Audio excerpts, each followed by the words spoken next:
Mga kababayan, magandang araw sa inyong lahat. Ako ang inyong gabay sa isang makulay at makasaysayang paglalakbay sa puso ng Pasig. Ngayon, isang tanong ang bubulabugin ang inyong isipan. Sino ang sinisigaw ng taong bayan ng Pasig? Hindi ito basta-basta chismis sa kanto, mga kaibigan. Ito'y isang sigaw na umaalingaw sa kasaysayan, nagbigay ng inspirasyon at nagpabago sa takbo ng panahon. Kaya't umupo, magkape at samahan natin ang kwentong ito sa susunod na mga ilang minuto. At kung hindi ka pa nakapag-subscribe, ano pa ang hinihintay mo? Pindutin mo na ang subscribe button at i-like ang video na ito para ma-destiny natin ang susunod na kwento. Yan, no? Pasig ang lungsod ng pag-ibig, industriya at sigaw. Pero bago natin sagutin ang tanong, sino? Alamin muna natin ang konteksto. Ang Pasig ay hindi lang tungkol sa Ortigas Center o sa masarap na tapsilog sa palengke. Ito ang sentro ng mga makasaysayang pangyayari mula sa panahon ng mga Kastila hanggang sa EDSA Revolution at maging sa mga modernong protesta. Pero bakit kaya laging may sigaw ang mga Pasigenyo? Ano ang hinintay nila? Sino ang hinintay nila? Sa kasaysayan, ang Pasig ay kilala sa mga revolusyonaryong sigaw. Noong 1896, ang mga katipunero mula sa Pasig ay sumigaw ng kalayaan laban sa mga Kastila. Fast forward sa 1986, ang mga Pasigenyo ay nasa EDSA, sumisigaw para sa demokrasya. At ngayon, sa panahon ng social media, ang sigaw ay nagbago. Mula sa kalsada, naging hashtag na. Pero may isang sigaw na laging bumabalik. Sino kaya yon? Hulaan mo muna at i-comment sa baba. Para masagot natin ng tanong, balikan natin ang kasaysayan. Alam mo ba na ang Pasig ay isa sa mga unang nagtindig ng watawat ng himagsikan laban sa mga Kastila. Sa baryo Kapasigan, ang mga Pasigenyo ay sumigaw ng pangalan ni Andres Bonifacio bilang simbolo ng kalayaan. Pero hindi lang si Bonifacio ang hinintay ng bayan. Noong panahon ng martial law, ang mga sigaw ay para kay Ninoy Aquino, ang martir na nagbigay buhay sa EDSA.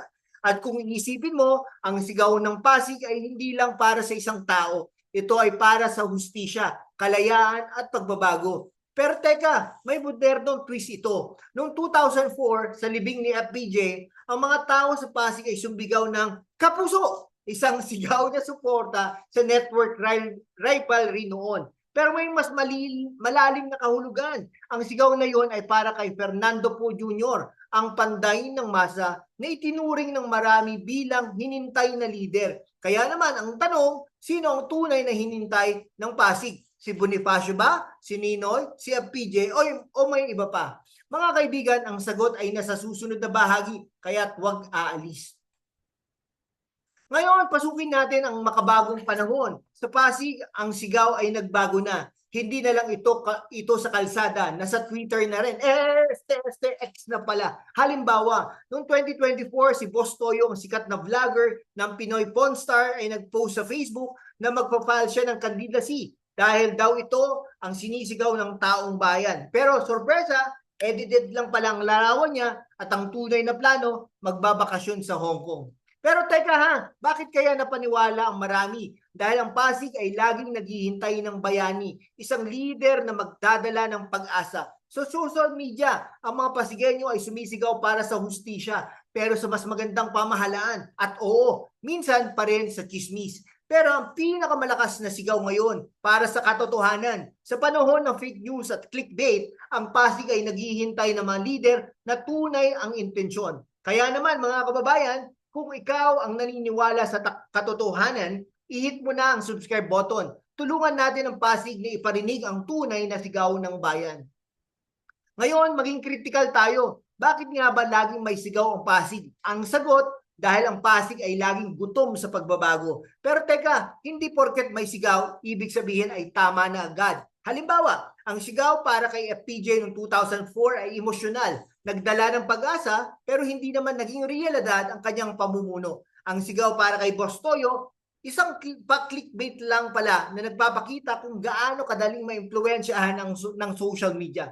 Ang Pasig ay isang microcosm ng Pilipinas. Puno ng pag-asa pero madalas nadidismaya. Kaya naman ang tunay na hinintay ng taong bayan ay hindi lang isang tao. Ito ay isang sistema, isang pamahalaan na transparent, isang lipunan na patas, at isang komunidad na nagkakaisa. Kaya ang tanong natin, sino ang sinisigaw ng Pasig?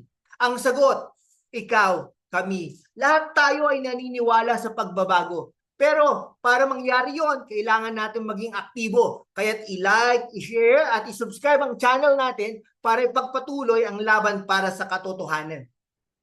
Mga kababayan, ang sigaw ng Pasig ay hindi lang para sa isang tao. Ito ay para sa ating lahat. Mula kay Bonifacio, kay Ninoy, kay FPJ, hanggang sa mga modernong bayani ng social media. Ang Pasig ay laging nangangarap ng mas magandang bukas. Kaya't huwag kang tumigil sa pagsigaw para sa hustisya, para sa katotohanan, para sa Pilipinas. Kung nagustuhan mo ang episode na ito, pindutin ang subscribe button, i-on ang notification bell, at i-share sa mga kaibigan mo. Mag-comment ka rin sa baba, sino sa tingin mo ang hinintay ng Pasig ngayon? At kung hindi mo pa nasusubaybayan ng aming channel, ano pang hinihintay mo? Sumali sa aming komunidad na mga historiador at truth seekers, ha? Salamat sa inyong panonood at hanggang sa susunod na kwento, ako ang inyong kaibigan at ito ang Kasaysayan.